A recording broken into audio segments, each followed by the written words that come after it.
Hey everyone, and welcome back to another episode of English Unleashed. The podcast where we take the most natural, real-life English expressions and break them down so you can sound confident, native-like, and totally fluent in your everyday conversations. I'm Sarah. And I'm Tom. Today we're talking about idioms for reacting to what others say to you. These are super common expressions in everyday chats with friends, family, even strangers on the train, but also with colleagues in the workplace. So, here's what we're going to do. First, we'll play you a short scene between two co-workers, Lisa and Sam. They're chatting over coffee. And your job is to listen closely, see how many idioms you can spot. Some of them will be obvious, I promise, but others might slip by if you're not paying attention. After the dialogue, we'll come back and break down every single idiom they're used. We will explain what they mean, how they are used, and how you can start using them too. All right, let's get into it.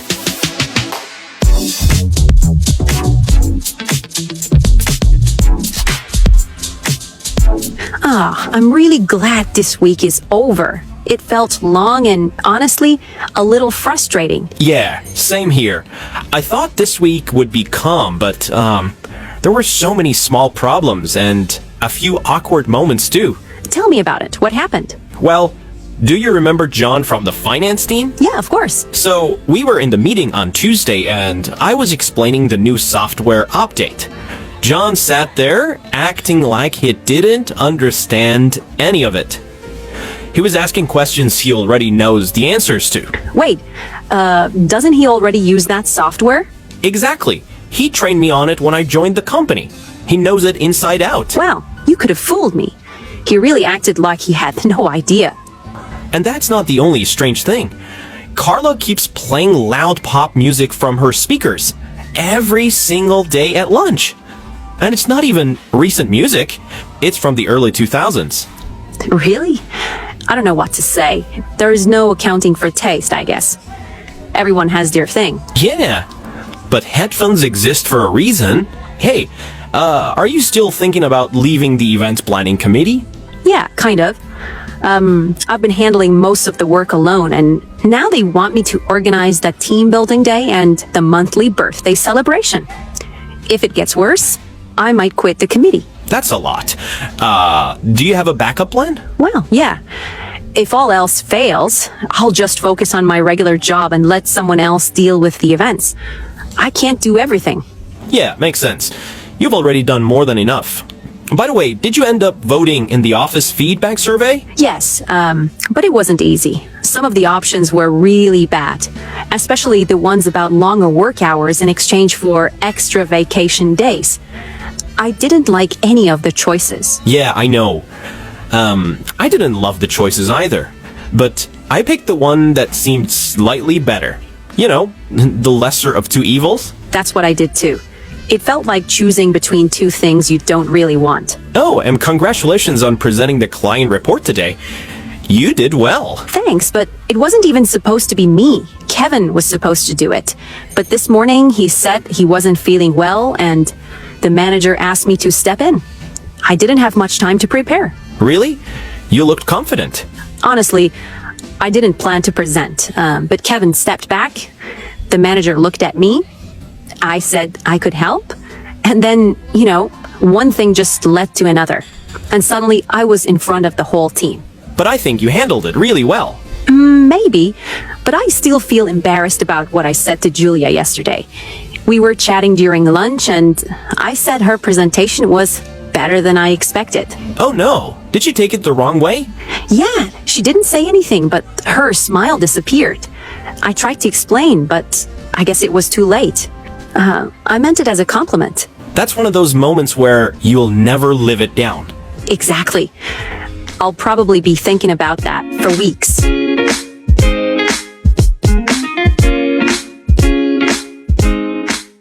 Okay, Sarah, let's start with one that's short, clear, and used a lot. I think many listeners hear it in movies or chats, but maybe don't know what it really means. The idiom is, "You could have fooled me." It's great because it's easy to say, but it can mean different things depending on how you say it. Exactly. We usually say it when someone tells us something that's the opposite of what we see, or when their actions don't match their words. Like when someone says, I don't care about social media, but they check Instagram every 5 minutes and post about their breakfast, lunch, and dog. That's the perfect time to say, well, you could have fooled me. Totally.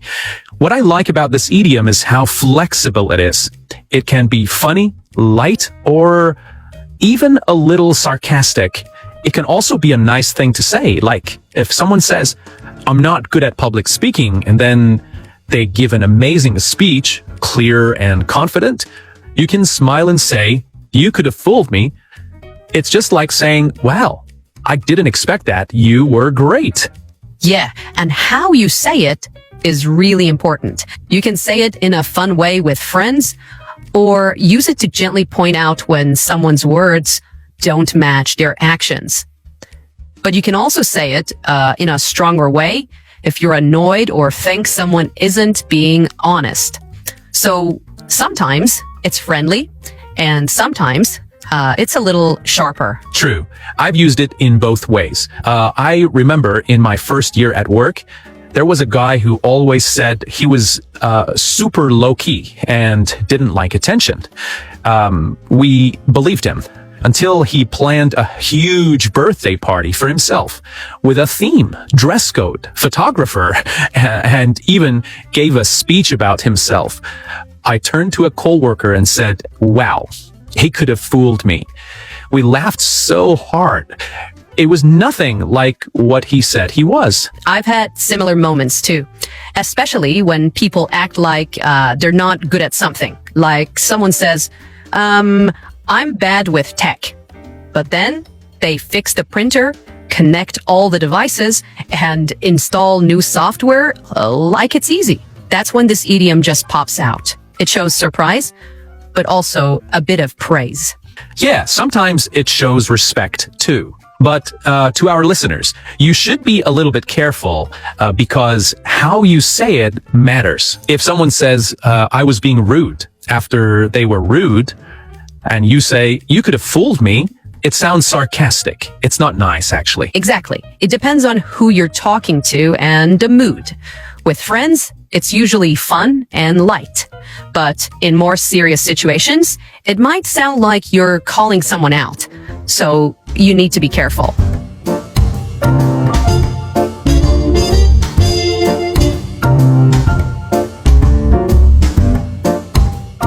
All right, the next idiom is one I think is funny and really useful, especially when you don't want to sound too judgmental, but you're still a bit confused by someone's choices. The phrase is, there's no accounting for taste. Yeah, this one always makes me smile too. It's a polite way to say, I don't get why people would like that, but I guess they do. It's a great expression when you don't want to offend anyone, even though you clearly don't agree with their taste. Exactly. Like, you see someone dipping their French fries in ice cream, and you don't understand it, but you don't want to start a fight. So you just shake your head and say, well, there's no accounting for taste. Or when your roommate puts up 10 posters in your room and you walk in thinking, okay, this looks like a nightclub from another planet. But instead of saying that, you smile and say, interesting choice. There's no accounting for taste. Yeah, I had a friend at university who always wore socks with cartoon frogs on them. Like all the time. Big events, frogs. Class presentations, frogs. I once asked her, why? And she said, well, they make me happy. I didn't understand it, but I smiled and thought, there's no accounting for taste. And that's what makes this idiom so nice. It gives people space to be different. Whether it's weird food, strange clothes, random hobbies, this phrase doesn't attack. It just steps back and says, okay, people like different things. Exactly. It's not really an insult. It's more like a little shrug, a way to say, hey, I wouldn't choose that, but I'm not here to judge. It's also a good way to end a conversation. Maybe someone says they love a movie you hated.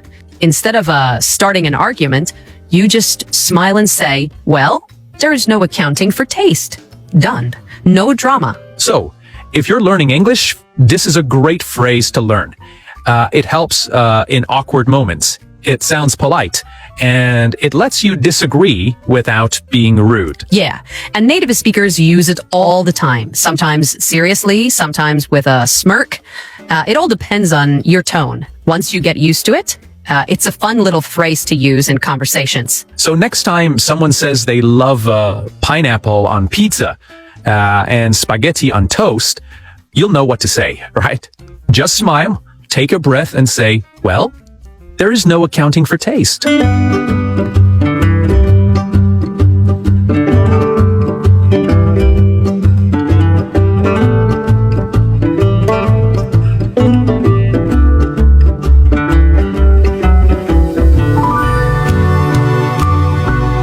Okay, this next one is a classic. It's simple, useful, and something people say a lot, especially when they're making plans or trying to decide what to do.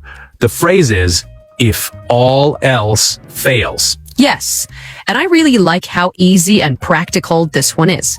You usually say it when you're talking about your last option, like a backup plan. For example, we'll try a few things first, but if all else fails, we'll do this instead. Exactly. It's like saying, I hope everything goes well, but just in case nothing works, I've got another idea.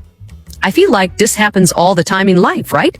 With travel plans, tech problems, even cooking. Like, if all else fails, we'll just order takeout. Sarah, that sentence has saved so many of my weekends. I've tried cooking something fancy, some recipe with a bunch of steps, and halfway through, I realize I forgot an important ingredient. Or I've burned something. Or it just tastes bad. Then I turn to my partner and say, if all else fails, pizza? I've used this in work meetings too. Like we're planning a presentation and one person says, let's use the new video software. And another says, let's try live polling. And I say, great ideas. But if all else fails, we just go with a simple PowerPoint and talk. It's like a safety net. It makes the situation feel calmer. Yeah, it's a soft way to prepare for things going wrong, but without sounding negative. You're not saying, this will fail. You're just saying, let's be ready in case it does. Exactly. And this idiom shows you're flexible. You're willing to try new things, but you're also smart enough to have a backup plan. I remember when I was younger, I wanted to be a guitarist, like full rock star dreams. But I also told myself, okay, if all else fails, I'll become a music teacher or work with sound.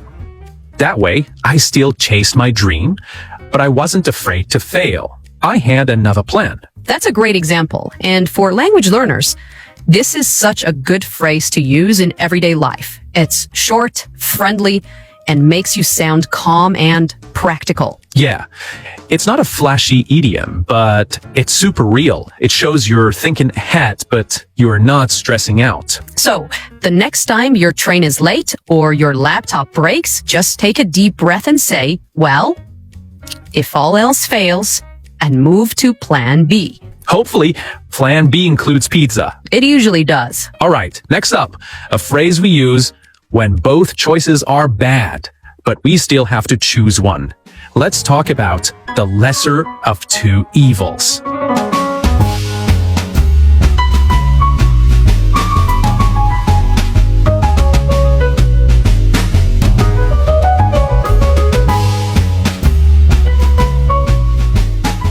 All right, here's a phrase I think many people can relate to, especially when you're stuck between two bad choices. You don't want either, but you have to pick one. The idiom is the lesser of two evils. Yeah, this comes up more often than we'd like. It basically means both choices are bad, But this one is a little less bad. It's not a happy decision. It's more like, okay, I'll go with the one that hurts less. Totally. This shows up in real life way more than we realize. I remember last winter, I was sick and had to choose between going to the pharmacy in freezing rain or waiting 3 more hours for a delivery. Neither sounded fun. But I bundled up and walked because I wanted to feel better sooner. Definitely the lesser of two evils. Oh, that's a good one. I had a similar experience once while traveling. I had to choose between staying in a super noisy hotel room near the elevator or one with a broken air conditioner. It was either deal with noise or melt from the heat.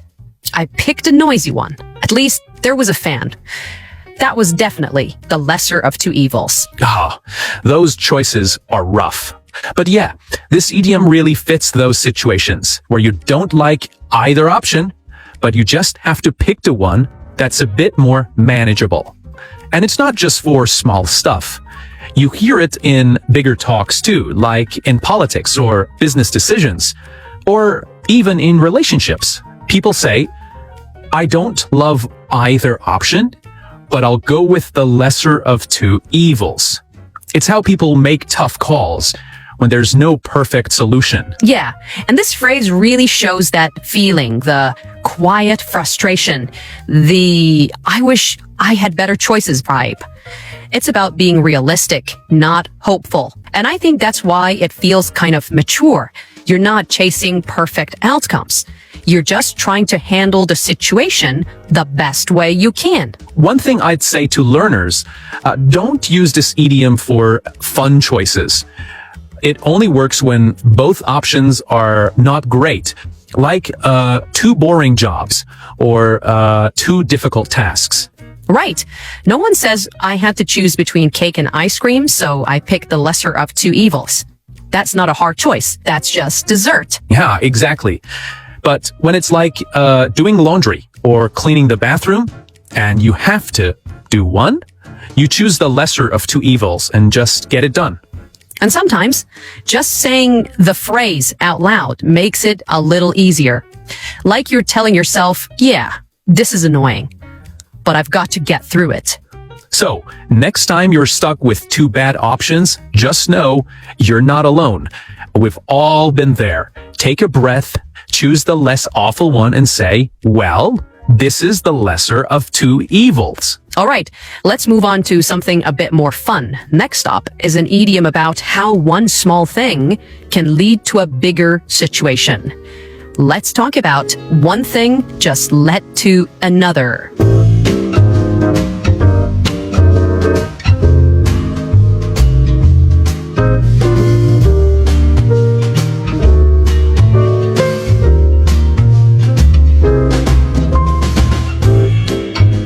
Okay, the next idiom is one I really love, and I use it all the time, especially when I'm telling a story and don't want to explain every little detail.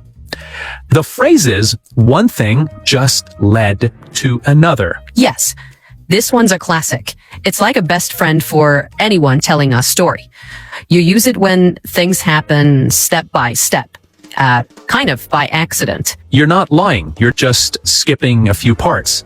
Like this happened, then that happened, and suddenly we were doing something completely unexpected. Exactly.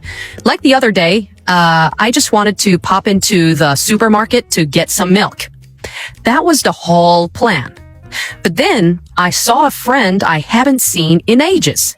We started chatting, then went for coffee, walked through the park, and suddenly it was dark, and I never bought the milk. One thing just led to another. That's such a perfect example, Sarah. It's like a little snowball that keeps rolling. Something small happens, and then suddenly you're in a totally different situation than you planned. And this idiom works for both fun stories and slightly awkward ones too. Like, I was just helping a coworker with one slide. Then someone asked me to explain the whole thing. Then the manager walked in, and one thing just led to another, and suddenly I was giving the whole presentation. Yep, I've definitely been there. One time at work, I just offered to help move chairs for a meeting. I thought it'd take 5 minutes. Next thing I know, I'm setting up the projector and checking the speaker list. I remember thinking, wait, how did I end up in charge? But all I could say was, well, one thing just led to another. You know what else? This idiom is also great when you want to skip some awkward or private parts of a story. Like when someone says, we were just friends for a while, and then, well, one thing just led to another. Yeah. And usually that means something romantic happened. But they don't want to give all the details. Exactly. It's polite, it's soft, and it keeps the story going without making things uncomfortable. You're not hiding the truth. You're just fast forwarding a little bit. So, to our learners, if you want to sound more natural when telling a story or explaining something that just sort of happened, try this phrase. It really helps connect moments without needing to explain everything.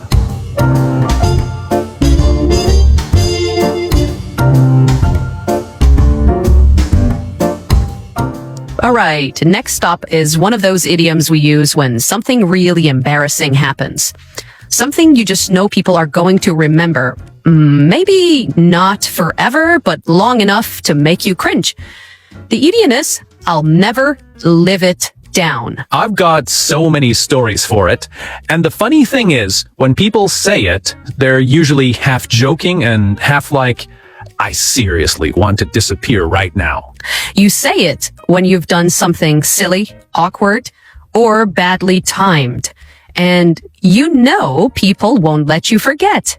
Yeah, and what's kind of funny is you will live it down eventually, but in the moment, it really doesn't feel like it. You just feel so embarrassed and wish you could take it back. Like, great, now everyone's going to remember this forever. Here's mine. And yes, it still comes up at every single work dinner. A few years ago, we had this big client visiting from another country. Everyone was nervous, trying to be, super professional. I was talking to him before the meeting and asked, so, when are you flying back home to Germany? And he smiled and said, actually, I'm from Austria. And I just wanted the ground to swallow me up. He was kind about it, but still, the second I sat back down, I thought, yep, I'll never live that down. Oof, that's rough. And somehow, these moments always happen in front of a crowd, right? Mine happened during my first month at a new job. I wanted to send a funny meme to one coworker, like, harmless joke stuff, but I accidentally sent it to the entire department, including our manager. No, that's the worst. Yep. As soon as I clicked send, I saw the list of names and just froze. I think I actually said out loud, well, I'll never live this down. And I was right. People joked about it for a whole year. Still do sometimes. That's what makes this idiom so perfect. You use it when you know your mistake is going to stick. Even if others forgive you or move on, you remember. It becomes this mix of shame and humor you carry around for a while. And honestly, sometimes it's not even a big mistake. It could just be a cringy moment, like tripping in front of a crowd or calling your teacher mom in front of the class. You say, I'll never live it down, even if people laugh it off. Exactly. It's one of those phrases that makes a story more fun and dramatic, but in a good way. It shows that you're a bit embarrassed, but also okay with laughing at yourself now. Yeah, and that's something you'll hear in all kinds of places, at work, over lunch, in text with friends. It's everywhere. And since you're learning English, this is such a great phrase to add to your vocabulary. It works perfectly when telling funny stories about mistakes. It makes your English sound natural and real. So whether you sent the wrong email, said the wrong name, spilled coffee on your boss, or got caught, singing to yourself in the bathroom mirror, just laugh it off. Shake your head and say, welp, I'll never live it down. And hopefully everyone forgets before your next performance review. Alright, that's the end of today's idiom journey. What a great list. Yep. Super useful idioms, each with its own personality and perfect for real-life English. We'll be back soon with more episodes of English Unpacked. Don't forget to subscribe to our channel. The script of this episode is available in the link in the video description.